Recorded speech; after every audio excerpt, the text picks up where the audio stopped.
Hi everyone, and welcome to this week's episode of the CostofCarry podcast. Today I'm joined with Heather Gallagher, who is Estate Manager for New South Wales and ACT at Outsource Financial. Heather, thank you very much for being here. It's great to finally get you on the podcast. I know I'm always bouncing ideas off of you, so I'm very grateful for you to be able to take your time and given your insight, connections and experience in the industry. I can't think of a better person to have interviewed. Thank you so much, James. I'm really looking forward to it. You know I always love our conversations and can't wait to see what we discuss today. Awesome. It's going to be a good one today. So now, Heather, I know you have quite the following in the industry, but for those people out there who aren't familiar with you or Outsource Financial, how about you explain a little bit about yourself and your role and Outsource? Absolutely. So as you said, I am the State Manager for New South Wales and ACT for Outsource Financial. For those who don't understand what Outsource Financial is, we're an aggregator. And an aggregator is kind of the conduit between the brokers and the banks. We take care of important things like the commissions, compliance. Big piece of what we do is support and education and training and development for brokers. And that's really what my role is. My job is to help brokers be successful, whatever that means to them. Fantastic. And getting straight into it, there's a lot of processes that are coming into play right now and in the ecosystem that we're in, where there's a lot of restrictions and lockdowns happening, and there's a lot of shifting between those phases as well. There's also a lot of changes from the lenders when it comes to policy and submission and notes and fact find. And this has only happened in the last couple of weeks. And with those new requirements coming in, with all the new software and new systems about people doing it from their homes and not their office spaces, do you think a lot of this gets implemented without the consultation of the broker bodies or the clients or the aggregators? So there's a lot of stuff that goes on behind the scenes that people who are not in the industry don't realize. We have a number of industry forums that are combined between banks and aggregators too. A lot of this stuff does get discussed and worked out within the industry. Obviously, with the rapid changes that have happened with COVID, some of the things the banks have needed to do, they've had to move quickly, but I do have to say the majority of our lender partners have done an exceptional job to think quickly, move quickly, and communicate the best they can about the changes and, more importantly, the reasons why. The other piece of this is that an aggregator like Outsource Financial plays a really big role in this for our members, for our brokers. So we do have a seat at the table, and we do talk to our lender partners and the other aggregators too as well. Our real role is to make sure that we communicate clearly and accurately and timely to all of our brokers about the changes that are going on and being able to equip them with the best tools to adapt. And for example, I'll just give you a real life situation. So 6-8 weeks ago, we found ourselves in a position where people aren't going to be sitting down in their homes with a broker or a cafe with their broker. And people needed to adapt really quickly. We're very lucky in that we partnered with Sales Tracker for our software, and that team rapidly made changes. They've added a whole bunch of features to the software, including a new one that's coming out next week in relation to ID. That's going to be super exciting. And I do recommend you have a podcast and get download more from Sales Tracker on, because I think you'd find it fascinating. But they're adapting things to make brokers' lives easier and ultimately customers' lives easier. So I think the industry has done the absolute best job we could in all aspects of making these changes quickly and communicating the best we could. Absolutely. It was definitely something that wasn't on the agenda for anyone at all. There was a little bit of action that needed to take place very urgently, and like you said, most of the parties in the lending space have adapted appropriately. And just following on, I know we're all responsible for running our own businesses and deals. And as I mentioned before in the introduction, having yourself as a mentor for a lot of new brokers as well as veteran brokers, there's tremendous value in having that connection or point of contact at Outsource. whether it's being able to invest your time one-on-one or doing group training or mentoring or development. And just wanted to ask, what type of online training and development do you organize for brokers at Outsource? Absolutely. That's a really great question, and a key part of my role, and quite frankly, for anybody who spends 5 minutes with me knows it's my passion. So at Outsource Financial, our mantra is education is empowerment, and we try to live and breathe that every day. We have a really robust new entrant mentoring program.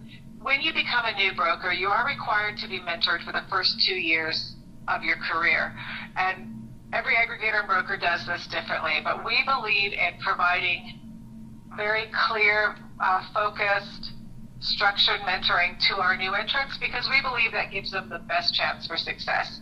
And I've actually rewritten our entire new entrant mentoring program over the last 12 months and have been really pleased to see brokers such as yourself really thriving with that program and becoming very, very successful. We even had one of our new entrants as a finalist in the Better Business Awards in New South Wales in March, which was a great, great achievement for somebody 12 years in the industry. 12 months in the 12 years. But we don't think education stops there. And we recognized, so we've got lots of education things that we do, but we recognized very quickly on early March that things were probably going to be changing pretty rapidly. And I met with Tanya Sale, our CEO, and we had a really good conversation about how do we look at the changing environment and the fact that people are going to be locked down for COVID in their houses, not traveling, not doing things.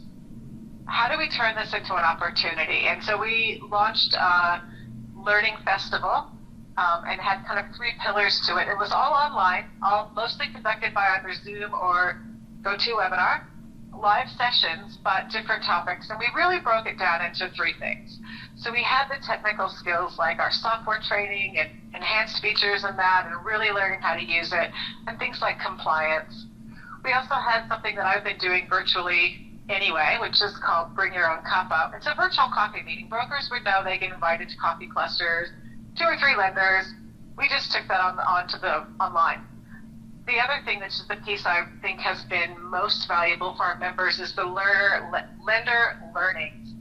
And this is partnering with our lender partners to increase brokers' skills. So we've had sessions on you don't know anything about commercial lending and you want to learn about commercial. We had a wonderful session on being able to really interpret self-employed financials and pulling all the data out of that. One of our lender partners did. We really believe that education is empowerment, and we believe our lender partners are part of that process for us as well. We've been pretty excited about how that transition has worked and how that engagement has been. And I think one of the things we've probably all learned coming out of this time period is that there's a lot of opportunity to do a lot more of this stuff digitally than we probably were in the past. Yeah, absolutely. And even with LearnLaPalooza that you did back in April, like that was a massive success, wouldn't you say? It was so much fun. I love teaching. It's my thing. And so it was a blast to have all these sessions on a bunch of different topics and have a lot of our members engaged. I was really pleased with the outcome, and we're definitely going to be continuing a lot of the things that we've learned during this time frame, and we realized that our members actually really appreciate it. Absolutely. And I think just to take that one step further, Outsource Financial and yourself obviously take broker support, training and development very seriously, regardless of their stage in their broking career. But just for all the listeners out there who may not understand why, although you may have already explained it, but when like an aggregator like yourself and Outsource provide a platform and information to a broker to navigate and develop their own skills and knowledge, that also gives them that, I suppose, starting point for them to branch out their own knowledge and their own skills and become specialists, and then this can be passed on to different types of clients and different scenarios, and this creates, in my opinion, a more professional, knowledgeable, and overall a better client experience, wouldn't you say? Absolutely. I mean, brokers are required to have, depending on which industry body they are, somewhere between 25 to 35 hours of professional development a year. That's the minimum standards. But we think that for a broker to be truly successful, they need to be evolving, they need to be learning new skills, they need to be deepening the skills that they already have. And you're exactly right. At the end of all of this, education and support and training, the reality is this is all about a good customer outcome. And so the brokers who really take their own development seriously and drive that development using the tools and resources that we provide ultimately end up giving their customers a significantly better experience. Absolutely. And I think this is a good opportunity to segue into how the market is also changing. And I'll give you a bit of rope here because I know it's not set in stone yet, but it's fairly certain because I know that brokers keeping, as you mentioned, like brokers keeping up to date in order to meet client expectations is a hot topic in the industry. But following that, so is this concept of best interest duty or bid. And I know I've had some instances as well where clients have asked for the cheapest rate thinking that's all that matters, when in fact that their circumstances do not suggest that they can actually take on a GSA, for example. Or I also remember talking to you about clients who think they're prime clients and want prime rates, but they're actually near prime clients, or they want more than they can afford. And we already have responsible lending guidelines, and this creates a tough but fair conversation for the broker to have with their clients. But would you say that brokers already act in their best interests by considering a holistic approach? So, for example, they take into consideration servicing, policy, conditions, speed, price, duration, how engaged that the lender is with the client's deal. Like, all of these things have to be weighed up. So do you think that this best interest duty will create a massive shift in the way the broker operates? So I love that you asked me about best interest duty, about bid. So a few things to unpack here. First of all, brokers already act in the best interest of their client. And in fact, you could maybe even say that brokers have a better opportunity to act in the best interest of their client than a branch lender would, who's only got that lender's products to recommend and can't say, go to the guy down the street. I'm really excited actually for the best interest duty changes, so to speak, to come in, because I think this is a really great opportunity for brokers to kind of put that stamp on themselves to the consumer that our industry actually truly acts in your best interest. We take into consideration your entire circumstances. And when we say that, and I don't know if consumers all understand this, but brokers aren't just basing the recommendations on, you know, how much you earn and how much you owe. It's not just about how much you can afford to borrow. They take your whole circumstance into account and your future circumstances. So asking about what your goals and plans and things that you're planning on doing in the future are over the next 2 years, 5 years, 10 years. Asking about, you know, when are you going to retire and what's your plan? Just so that we get a holistic view of the client and what's important. And I love that you also brought up, well, isn't always in the client's interest to get the cheapest rate?